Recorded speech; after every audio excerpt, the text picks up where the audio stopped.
Hello everyone, आज के इस वीडियो में हम बात करेंगे हाइपरटेंशन के बारे में। हाइपरटेंशन का क्या मतलब है?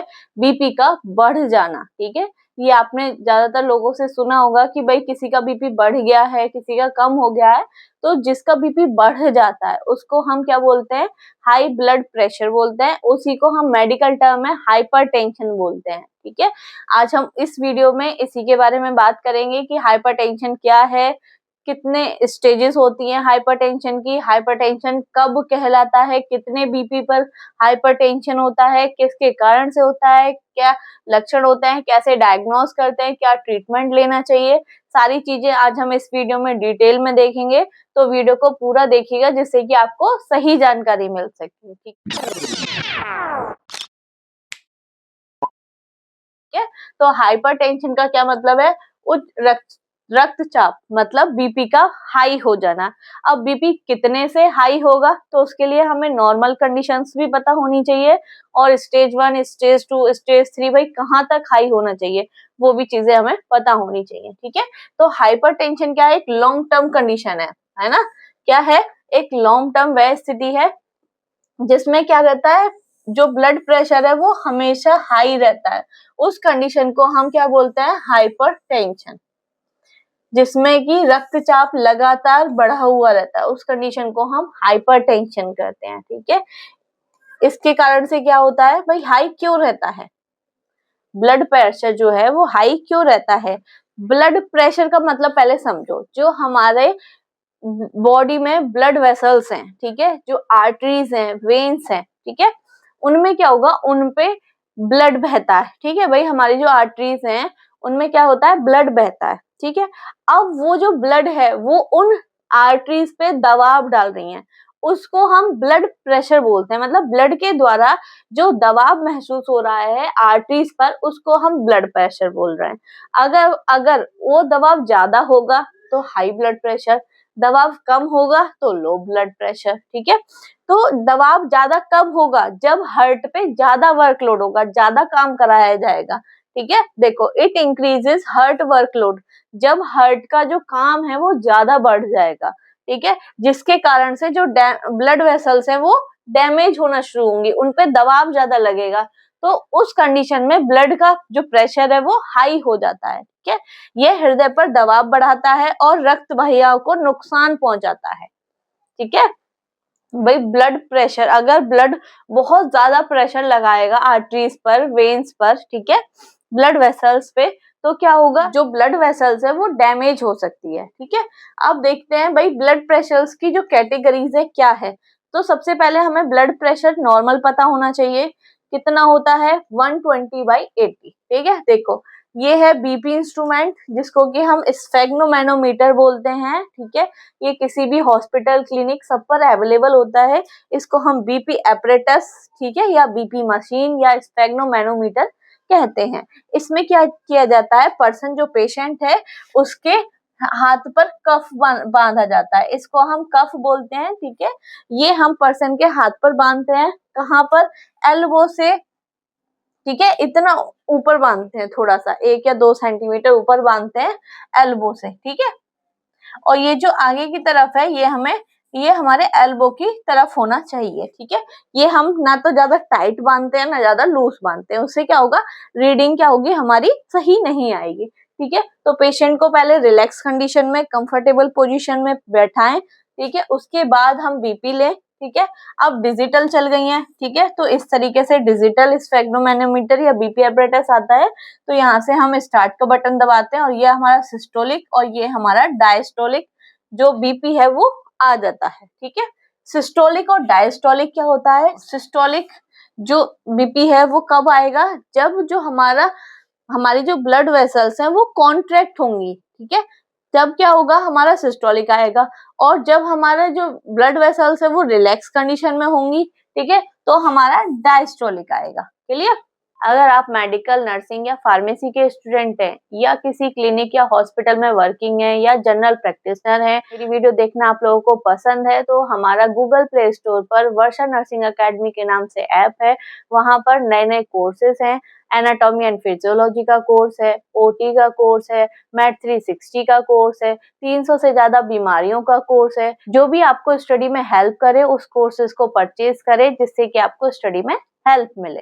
देखो कैटेगरी देखते हैं तो नॉर्मल है हमारा 120/80, ये हमारा नॉर्मल बीपी है। ठीक है, प्री हाइपरटेंशन, हाइपरटेंशन से पहले की कंडीशंस क्या होगी, जो ये 120 से 121 और 140 से पहले की कंडीशन को हम क्या कह लेंगे, प्री हाइपरटेंसिव। ठीक है, और जो नीचे वाली कंडीशन है, देखो नॉर्मल होती है हमारी 120/80, जो थ्योरेटिकल होती है वो होती है ये। ठीक है, अब इसमें हमारी ऐसा तो नहीं है भाई हम किसी पर्सन का बीपी लें और बिल्कुल एग्जैक्ट ये आए तभी हम नॉर्मल कहेंगे, नहीं, थोड़ा बहुत ऊपर नीचे हो जाता है।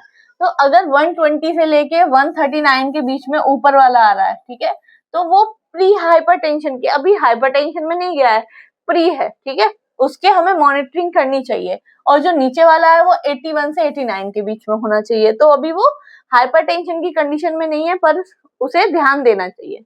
हाइपरटेंशन की फर्स्ट स्टेज में कब होगा, जब 120 से क्या होगा, ये 140 से 160 के बीच में आ जाएगा ऊपर वाला। ठीक है, 140 से कितना 159, मतलब 160 के बीच में अगर बीपी आ रहा है ऊपर वाला तो वो स्टेज 1 में आता है, और नीचे वाला हमारा 90 से 99 की स्टेज में आता है, तो उसको हम क्या बोलते हैं, स्टेज 1 हाइपरटेंशन। ठीक है, स्टेज 2 हाइपरटेंशन में क्या होगा,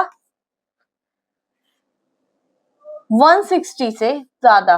ठीक है, उसको हम, और नीचे वाला 100 से ज्यादा होगा, और लास्ट स्टेज तीसरी क्या होगी, 180 से ज्यादा, और इधर हमारा नीचे वाला 110 से ज्यादा। तो ये स्टेज वाइज स्टेजेस है। ठीक है, कि इस कंडीशंस को हम स्टेज 1, स्टेज 2, स्टेज 3 कहेंगे हाइपरटेंशन।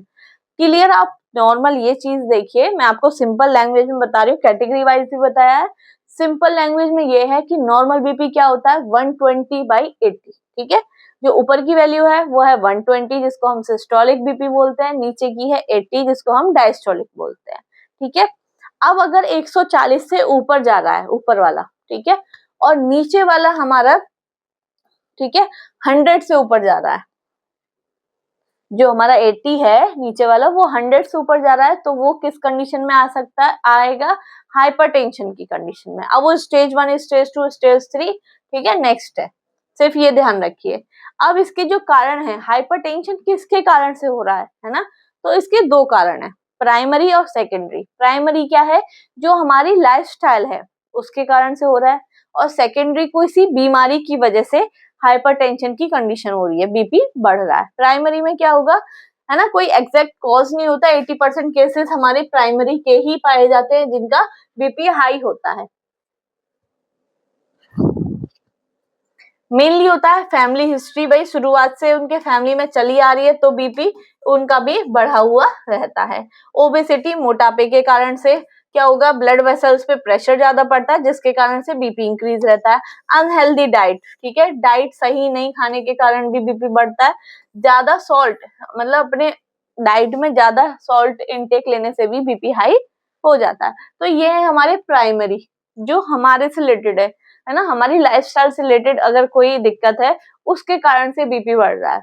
अगर अभी तक भी आपने मेरे चैनल को सब्सक्राइब नहीं किया है तो चैनल को सब्सक्राइब करें, बेल आइकन को हिट करें जिससे कि आपको सभी वीडियोस का नोटिफिकेशन मिलता रहे और आप सारी वीडियोस को देख सके और सही जानकारी ले सके। सेकेंडरी क्या है, किसी डिसीज के कारण से, किसी बीमारी के कारण से बीपी बढ़ रहा है। ठीक है, तो वो बीमारी किडनी डिसीज, किडनी से रिलेटेड हो सकती है। स्लीप एपनिया, नींद में सांस रुकना, ठीक है, इस कंडीशन में बीपी बढ़ जाता है। हार्मोनल डिसऑर्डर, कोई हार्मोन से रिलेटेड कोई डिसीज है उसके कारण भी हमारा बीपी बढ़ सकता है। कोई ड्रग्स या अल्कोहल के कारण से बीपी बढ़ जाता है। थायराइड डिसऑर्डर, किसी को हाइपरथायरॉयडिज्म है, किसी को हाइपोथायरॉयडिज्म है, उस कंडीशन में बीपी इंक्रीज हो जाता है। ब्रेन ट्यूमर है या हेड में कोई इंजरी है ना, उसके कारण से भी क्या होता है कि पर्सन का बीपी बढ़ जाता है। तो ये डिजीज कंडीशन है, उसके कारण से बीपी बढ़ सकता है। तो इसमें हमने कारण देख लिए। अब देखते हैं क्या लक्षण देखने को मिलेंगे अगर बीपी बढ़ा हुआ होगा। तो क्या होगा भाई, ये साइलेंट किलर है, इसमें ज्यादातर कोई लक्षण देखने को हमें नहीं मिलते हैं। ठीक है, तो नॉर्मली क्या होगा, सिर में तेज दर्द होगा, धुंधला दिखना शुरू होगा, चक्कर आना होगा, है ना, नोजिया वोमिटिंग फील हो सकता है, छाती में दर्द हो सकता है और सांस लेने में दिक्कत हो सकती है। ठीक है, ये हमें नॉर्मली सिम्टम्स जो लक्षण है देखने को मिलते हैं। डायग्नोस कैसे करेंगे, बीपी इंस्ट्रूमेंट है। ठीक है भाई, जो मैंने अभी आपको दिखाया वो बीपी इंस्ट्रूमेंट है, उसी से हम बीपी को चेक करेंगे। ठीक है, बीपी ऐसा नहीं है हमने एक बार चेक किया और हमारा बढ़ा हुआ आया तो हमें हाइपरटेंशन हो गया, नहीं। ठीक है, हम बीपी को रेगुलर चेकअप कराएंगे। अगर कई बार चेक करने पर सेम आ रहा है, सेम हमारी बीपी बढ़ा हुआ आ रहा है, तब हम उस कंडीशंस पे जाएंगे। ठीक है, सीबीसी कराएंगे, लिपिड प्रोफाइल कराएंगे, कई बार कोलेस्ट्रॉल लेवल ज्यादा होने के कारण से भी बीपी बढ़ता है। ठीक है, सीरम क्रेटिनिन कराएंगे कि भाई किडनी से रिलेटेड कोई प्रॉब्लम तो नहीं है जिसके कारण से बीपी इंक्रीज हो रहा है। ईसीजी कराएंगे और इको कराएंगे। ये हार्ट की डिसीज मतलब हार्ट की जांच होती है, डायग्नोस करते हैं ईसीजी से। ठीक है, कि हार्ट में हमारे कोई प्रॉब्लम तो नहीं है, इस तरीके से लीड्स लगती हैं और ये ईसीजी मशीन होती है जिसमें से हमारी ईसीजी की रिपोर्ट निकलती है। इको क्या होता है, इको हमारे हार्ट का अल्ट्रासाउंड होता है, जैसे हमारे पेट का अल्ट्रासाउंड होता है इस तरीके से हमारे हार्ट का अल्ट्रासाउंड होता है। उसमें हम देखते हैं कि हार्ट के अंदर कोई प्रॉब्लम तो नहीं है, कोई वाल्व तो दिक्कत नहीं कर रहा है ना, वो सारी कंडीशंस हम देखते हैं। यूरिन का एनालिसिस कराएंगे, उससे भी हम देख सकते हैं कि भाई बीपी इंक्रीज है या नहीं, सारी जांचें हम कराएंगे। अब हम अपनी लाइफस्टाइल में क्या क्या चेंजेस कर सकते हैं जिससे कि बीपी की कंडीशन ना हो, या फिर अगर हो गई है तो उसको कम किया जाए। तो सबसे पहले अगर मोटापा के कारण क्या होता है कि ब्लड वेसल्स पे दबाव पड़ता है, तो हम क्या करेंगे भाई, वजन कम करेंगे। ठीक है, योगा करेंगे, एक्सरसाइज करेंगे। स्मोकिंग और अल्कोहल से भी बीपी इंक्रीज हो जाता है, तो उसको हम स्टॉप करेंगे, अवॉइड करेंगे। नमक ज्यादा लेने से, डाइट में नमक ज्यादा लेने से भी क्या होता है, बीपी बढ़ जाता है, तो हम डाइट में नमक कम लेंगे। स्ट्रेस से भी बीपी बहुत ज्यादा बढ़ जाता है, हम स्ट्रेस को कंट्रोल करेंगे। ठीक है, जो जो बीपी बढ़ने के कारण थे वही चीज हमें क्या करनी है, अपनी लाइफस्टाइल में चेंजेस करने हैं, तो क्या होगा, बीपी हमारा नॉर्मल हो जाएगा। ठीक है, अब मेडिसिन पे आ जाते हैं कि क्या क्या हमें मेडिसिन लेनी चाहिए। तो सबसे पहले आती है हमारी डायूरेटिक्स। इसमें क्या है, अलग अलग मेडिसिन है ना। डायूरेटिक्स क्या करता है, ये हमारे किडनी पे जाके वर्क करता है। जो पर्सन है जो टैबलेट खाता है वो उसकी किडनी पे जाके वर्क करता है। किडनी में जो डीसीटी, डिस्टल कन्वोल्यूटेड ट्यूब्यूल्स होती हैं, है ना, और हमारे लूप ऑफ हेनले होता है, ये सारे जो हमारे किडनी के अंदर होते हैं एब्जॉर्प्शन के लिए, तो वो क्या कर देता है, किडनी में जो सोडियम का रीएब्जॉर्प्शन है उसको इनिबिट कर देता है, उसको कम कर देता है, उसको रोक देता है। ठीक है, तो उसके कारण से क्या होगा भाई, सोडियम जो है वो रीएब्जॉर्ब नहीं होगा और बॉडी से बाहर निकल जाएगा। ठीक है, तो इसमें हम टैबलेट कौन सी लेते हैं, टैबलेट लेते हैं हम हाइड्राजाइड, जिसमें कि हमारा कंपोजिशन क्या रहता है, हाइड्रोक्लोरोथियाजाइड। ठीक है, सेकंड हम टैबलेट लेते हैं लेसिक्स का, जिसमें कि हमारी कंपोजिशन रहती है फ्रोसेमाइड टैबलेट 40 mg। ठीक है, तो ये बीपी को कम करने में हेल्प करती है। अगर हमारे बॉडी में कहीं पे भी बीपी बढ़ रहा है, किसकी वजह से, फ्लूइड की बढ़ने की वजह से, प्रेशर बढ़ रहा है, तो ये फ्लूइड को बाहर निकालने का काम करते हैं।